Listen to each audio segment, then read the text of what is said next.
மீன் நல்லா அலசி க்ளீன் பண்ணியிருக்கு. வாங்க இதை நான் மீன் குழம்பு வச்சு காட்டுறேன். வாங்க. மிளகாத்தூள் தாங்க. மீன் குழம்பு வைக்கிறதுக்கு எப்பயுமே மிளகாத்தூளும் புளியும் ஒன்றா கொஞ்சம் நேரம் கரைச்சி ஊற வச்சு குழம்பு வைக்கக்குள்ளே குழம்பு டேஸ்ட்டாக இருக்குங்க. கூட உப்பும் கலந்து வச்சுக்கணும்.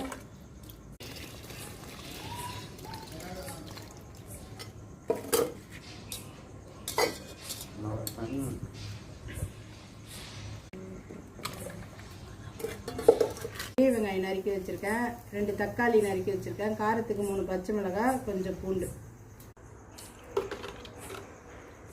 நம்ம வெந்தயம் போட்டுக்கலாம்.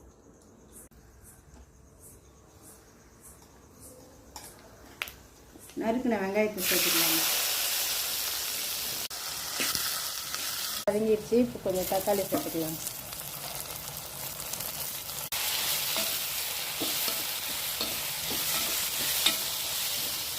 வெங்காயம் தக்காளி நல்லா வதங்கிடுச்சு. இப்போ கரைச்சி வச்சுருக்க புளி மிளகாத்தூள் தண்ணியை வந்து அதில் ஊற்றிக்கலாங்க.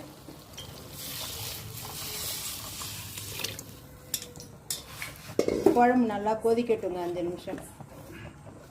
ஒரு மீன் குழம்பு எப்பயுமே ஒரு அரை மணி நேரமாவது கொதிச்சாதாங்க டேஸ்ட்டாக இருக்கும். கொதிக்கட்டுங்க. இப்போ குழம்பு நல்லா கொதிச்சிச்சிங்க. இப்போ மீனை சேர்த்துக்கலாம்.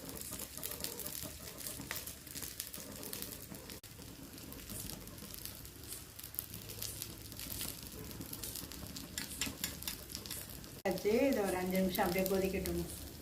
கவலை மீன் தான், அது கொஞ்சம் நேரம் 5 நிமிஷம் ஒரு 10 நிமிஷம் கொதிச்சாலே போதும். கொதிச்சதுக்கப்புறம் பூண்டு நசுக்கி போட்டுட்டோம்னா குழம்பு நல்லா வாசனையாக இருக்கும். சாப்பிடவும் சுவையாக டேஸ்ட்டாக இருக்கும். மீன் நல்லா வெந்துருச்சு பாருங்க. நல்லா மீன் சூப்பராக வெந்துருச்சு பாருங்க. கொஞ்சோண்டு கொத்தமல்லி தழை தூவி அரைக்கலாம்.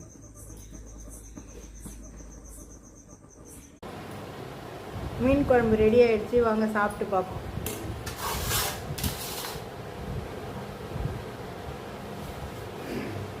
தலை வறுத்தது சூப்பராக இருக்கும். மீன் குழம்பு கூட தலை வறுத்து சாப்பிட்றது.